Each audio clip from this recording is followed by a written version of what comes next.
welcome to the news update on AFRICUNIA television, reaching you from our studio, the nation's commercial capital, Lagos, Nigeria. I am Deborah Ezeh. We begin from Nigeria. The leadership of the People's Democratic Party on Wednesday convened an emergency meeting following the withdrawal of Governor Nyesom Wike of Rivers State, his Oyo State counterpart Sheikh Makinde, ex-information minister Professor Jerry Ghana, and other prominent party chieftains from the party's presidential campaign council. The Wike camp announced their plan not to participate in the campaign council, which was scheduled for inauguration next Wednesday, after a meeting at Wike's private residence in Port Harcourt, Rivers State on Wednesday morning. They hinged their decision on the failure of the party's chairman, Iochia Ayu, to resign from office, insisting that the position must come to the South for balance, justice, and equity. Sequel to development, the main opposition party went into a marathon meeting to deliberate on the impact of the withdrawal on the party's plan.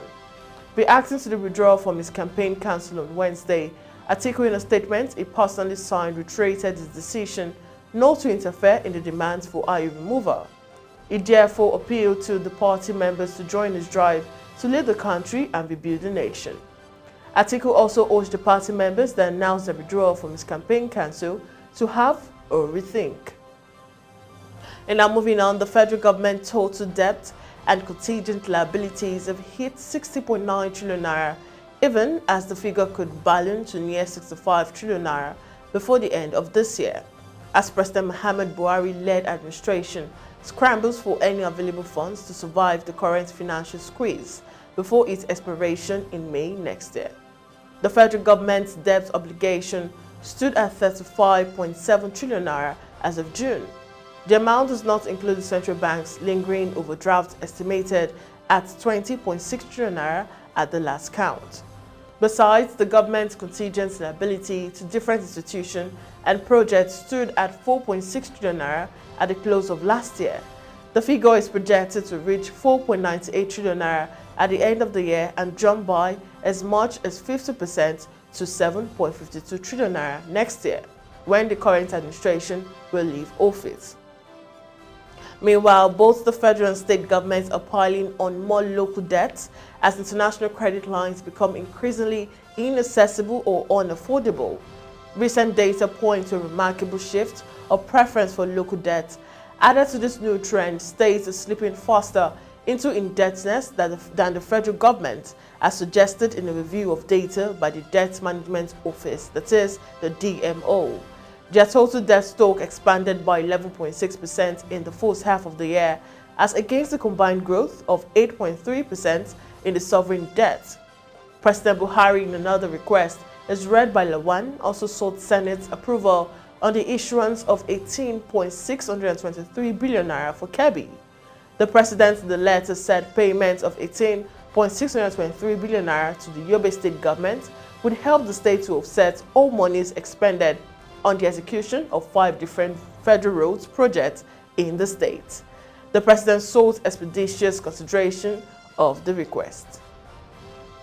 Away from Nigeria, Democratic Republic of Congo President Felix Tshisekedi accused Rwanda of direct aggression and renewing charges as he addressed the United Nations. Despite my goodwill and the Congolese people's outstretched hands for peace, some of our neighbors find no way to thank us other than supporting armed groups in the east of the Democratic Republic of Congo, Tshisekedi said in a speech to the General Assembly. And I quote, "This is currently the case with Rwanda, which, in defiance of international law and the UN Charter, once more committed aggression in March, which directs incursions by its armed forces into the Democratic Republic of Congo." Tshisekedi said that Rwanda has provided massive support both in war material and troops to M23, which has been increasingly active in eastern border areas and which he brands a terrorist group. He accused the Rwandan military of supporting the M23 in shooting down a UN peacekeeping helicopter in March, in which 8 people died, 6 Pakistanis, a Russian, and a Serb. The group has previously denied the charge, and the United Nations has stopped short of blaming the rebels while voicing alarm at the group's resurgence.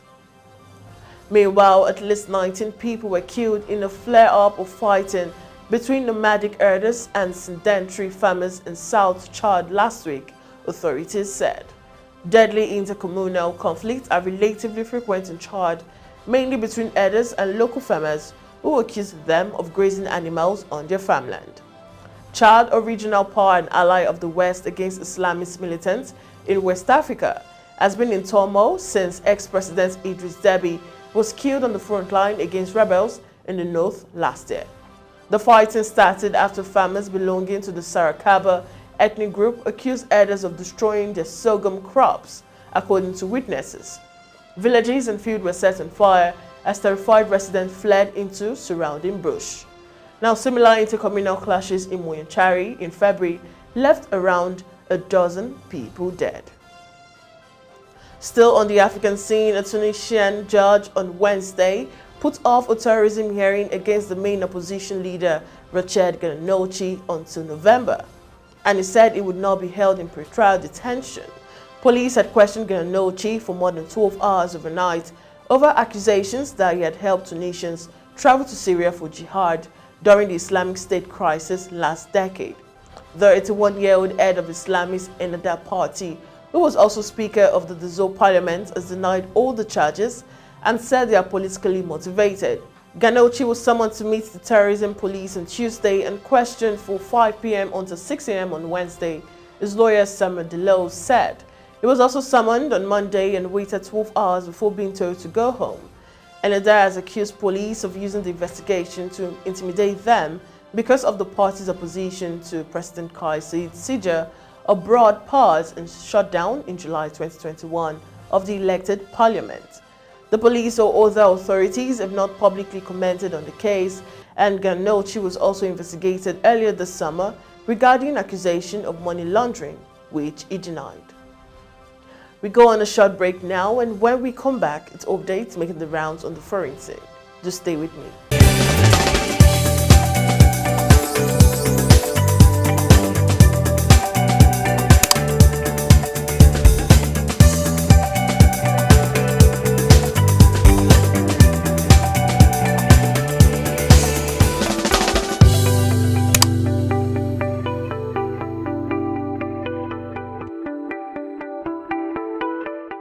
And now welcome back. We now head to the foreign scene. United Nations General Assembly has called on countries around the world to end racism and foster peace. Speaking yesterday on the theme of the 2022 International Peace Day, End Racism, Build Peace, UN Secretary General Antonio Guterres stated racism continues to poison institutions, social structure, and everyday life in every society. It continues to be a driver of persistent inequalities, and it continues to deny people their fundamental human rights. It destabilizes society, undermines democracies, erodes the legitimacy of government, and the linkages between racism and gender inequality are unmistakable. He said achieving true peace entails much more than laying down arms, noting that it requires the building of societies where all members feel they can flourish and creating a world in which people are treated equally regardless of their race. The American organization therefore called on government to eliminate poverty, food insecurity, and social injustice being the major cause of unrest and violence. Addressing a rally organized in partnership with Global Peace Foundation to mark the occasion, Ambassador Barakat Sani maintained that insecurity across the country might continue if there was no cooperation between citizens and government. Moving on, Russia has released 215 Ukrainians it took prisoner after a protracted battle for the port city of Mariupol earlier this year, including top military leaders, a senior official in Kyiv said on Wednesday. The freed prisoners include the commander and deputy commander of the Ezeh battalion that did much of the fighting, said Andrei Yermak, the head of President Volodymyr Zelensky's office. The move is unexpected since Russian-backed separatists last month said there would be a trial of Azov personnel who Moscow describes as Nazis. Ukraine denies the charge, and Yermak said that in return, Kyiv had freed 55 Russian prisoners as well as Viktor Medvedchuk, the leader of banned pro-Russian party, who was facing treason charges. Public broadcasters supplying said the exchange had happened near the northern Ukrainian city of Chernihiv. Earlier in the day, Saudi Arabia said Russia had released 10 foreign prisoners of war captured in Ukraine following mediation by Saudi Crown Prince Mohammed bin Salman. Still on the foreign scene, Iran curbed access on Wednesday to Meta platforms, that is Instagram and WhatsApp, two of the last remaining social networks in the country, amid protests over the death of a woman in police custody. Residents and international watchdog NetBlock said. Last week's death of 22-year-old Mashma Amini, who was arrested by mortality police in Tehran for unsuitable attire, has unleashed anger over issues including freedom in the Islamic Republic and an economy reeling from sanctions. NetBlocks also reported a nation-scale loss of connectivity on Iran's mail mobile telephone provider and another company's network. WhatsApp servers have been disrupted on multiple internet providers hours after Instagram service were blocked. Two residents in Tehran and southern Iran said they could only send text and not pictures on WhatsApp, and that Instagram appeared to be completely blocked. Iran has often curbed internet access to make it difficult for protesters to post videos on social media to generate support and also obtain reliable reports on the extent of the unrest. Iran Minister of Communications said earlier on Wednesday he had been misquoted after news outlets cited him as saying the authorities might disrupt internet service for security reasons. And now, major headlines making the rounds on the sports scene. Do stay with me.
And that concludes the news update on AFRICUNIA television. Do follow all our social media platforms on Jointim, Pangram.ct, Instagram, Facebook, and on Twitter in that respective order.